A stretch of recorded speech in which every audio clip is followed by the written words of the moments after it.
Hello everybody, today I'm at the Chicago Auto Show taking a look at this 2022 Jeep Grand Cherokee 4xE.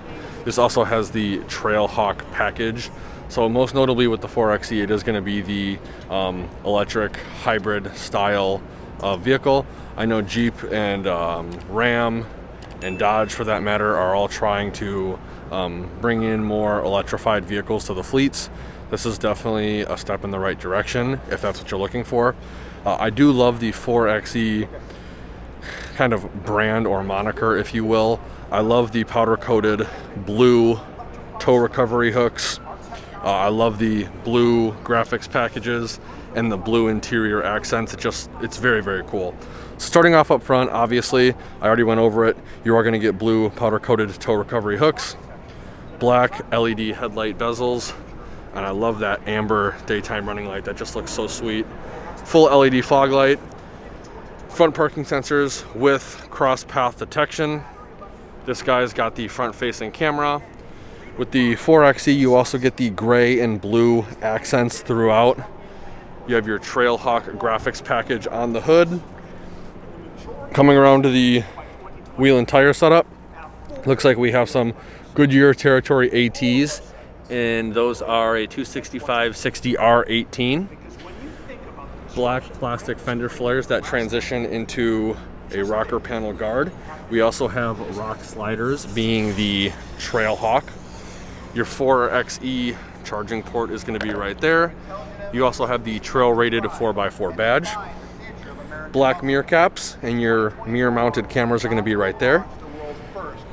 Grand Cherokee with Old Faithful going in, always facing forward.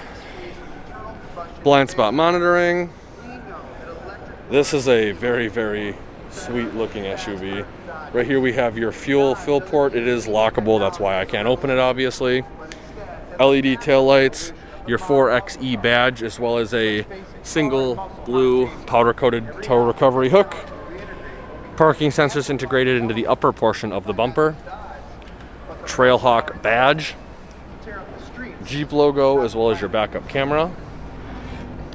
We also have the camera for the rear view mirror video system. I really do like this silver and black two-tone. It looks very, very nice. You also have a pretty decent sized roof rack up top as well. Here is the somewhat window sticker for this vehicle. This guy's going to start at $57,700. But overall, like I said, I think the 4xE definitely adds a cool aesthetic or appearance to the vehicle, if nothing else.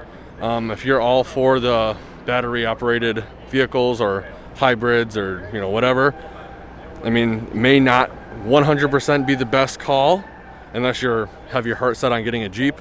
But I think for me anyways, the graphics package and the blue accents make it that much more appealing. With that being said, let's take a closer look at the interior. So inside this 4xE, you're going to have this kind of gloss black trim with this black leather and really nice electric blue stitching. All of your lock and unlock buttons are going to be right here, as well as your window controls. In front of that you have all the mirror controls. Right over here we have the rotary dial selector for the exterior lighting of the vehicle, as well as the dimmer switch for the instrument cluster and ambient lighting. Above that we have your hybrid button, your electric, and then your e-save button. And those all have to do with obviously the hybrid powertrain for this vehicle. We have your lockable gas cap right here. Under that we have an electronic parking brake. Coming up to the instrument cluster, it is 100% digital. It's a very, very nice high definition looking instrument cluster. You got really nice soft leather on, I'd say 90% of the dashboard with this blue stitching. Coming back to the steering wheel. The steering wheel is a very nice soft leather as well, with again that electric blue stitching. Mild bolsters at 10 and 2. Nice paddle shifters. These buttons right here control this center LCD display, as well as your hands-free call buttons. Safety features including your adaptive cruise control, gap adjustment, and your regular cruise control buttons. Up top we have the on button for the battery, the hybrid system. This is your lane keep assist off button. It is on by default. traction control off, hazard light button, parking sensors off, and then this is the passenger screen. So you can't see it right now. I don't know if it's actually gonna turn on. When I originally did a video on this vehicle, I thought that the screen was just not working. It's a safety feature where if you're looking at it from the driver's seat, it looks like nothing's on. You have to actually be sitting directly in front of it in the passenger seat for the screen to actually look like it's on. So that's the screen off button right there. Right here we have the new Uconnect 5, I believe. Really nice layout for the Jeep brand of vehicles.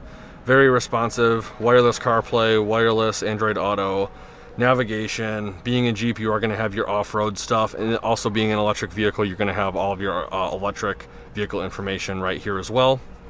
Push button start, gloss piano black trim throughout. Again, looks actually pretty nice. All of your physical audio buttons are going to be right here, as well as your air conditioning buttons. Heated, ventilated seat buttons are all right here as well, including your heated steering wheel button. Under that, we have a media hub with 2 USBs, 2 USB-Cs, and an auxiliary jack. HDMI port, obviously for the screen right here, or the screens in the back, which I'll go over in a little bit. 12-volt outlet, it is all lit. We also have a wireless charging mat right here, and all that can be hidden away behind this nice little screen or divider right here. Right here we have the different drive modes for the vehicle controlled by this button. Rotary dial selector.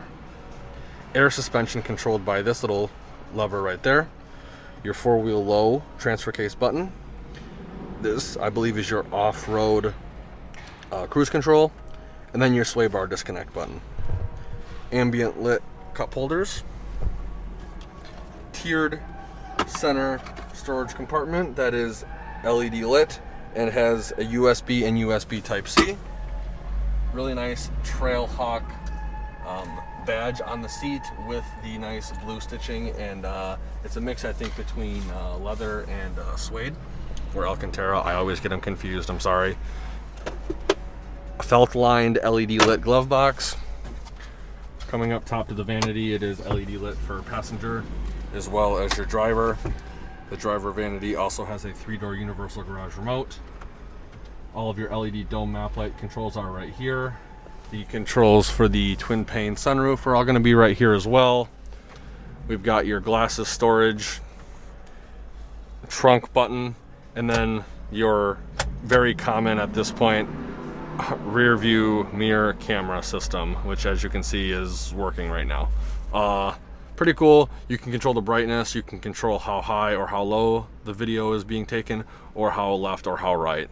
Pretty cool. Overall, I think this is a very unique vehicle. I think Jeep is definitely moving in the right direction, offering a battery hybrid system for the off-road market. I guess time will tell. I'm very impressed with the interior of this vehicle. With that being said, let's take a look at the back seats and see if I'm still impressed. So here's the back seats. Not a whole heck of a lot of legroom, maybe 3 inches or so before my knees hit the front seat. Looks like we do get storage in the form of pouches behind both driver and passenger seats.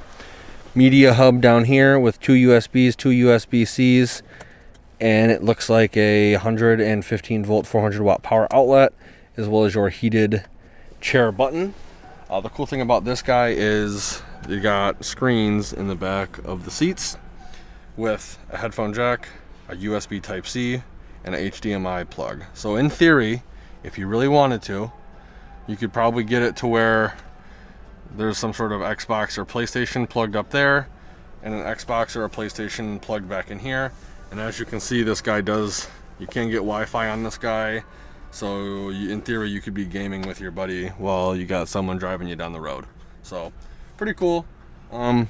Again, the blue stitching on the leather in here is just absolutely amazing. Fold down center armrest / cup holder. And because of the twin pane sunroof, the dome map lights and grab handles are pushed to the outermost side of the headliner. I like this vehicle a lot. I really do. Let's take a look at the cargo space.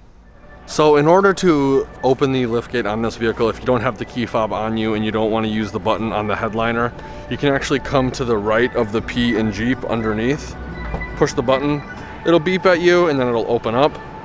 Because this doesn't have the third row of seats, the cargo space is just insane. You also have some floor storage by where the spare would be. That's where the battery is. Very, very cool. You also have your 4xE, I think this is a spare tire kit or some sort of tool kit. Lots of space. This is your privacy divider, so if you have items you don't want people peeking in your car to see, boom, out of sight, out of mind, they can't see in here. If you fold those seats down, you have even more space.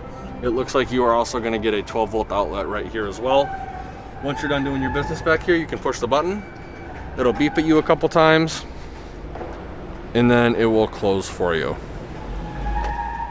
So overall, I think my opinion hasn't changed. I think this is a very, very cool vehicle. It kind of mixes best of both worlds. A little bit more off-road capability while being a little bit less thirsty on the fuel. I love the blue accent colors. That, for me, by itself, makes this thing that much cooler. But the fact that it's also a Trailhawk too is pretty sweet. So if you enjoyed the video, please do me a huge favor and smash that like button. It does greatly help me with the YouTube algorithm. If you want to keep up to date on more Chicago Auto Show content, please subscribe to the channel and be sure to check out the video description below for all of my affiliate links. Like always, thanks for watching and have a great day.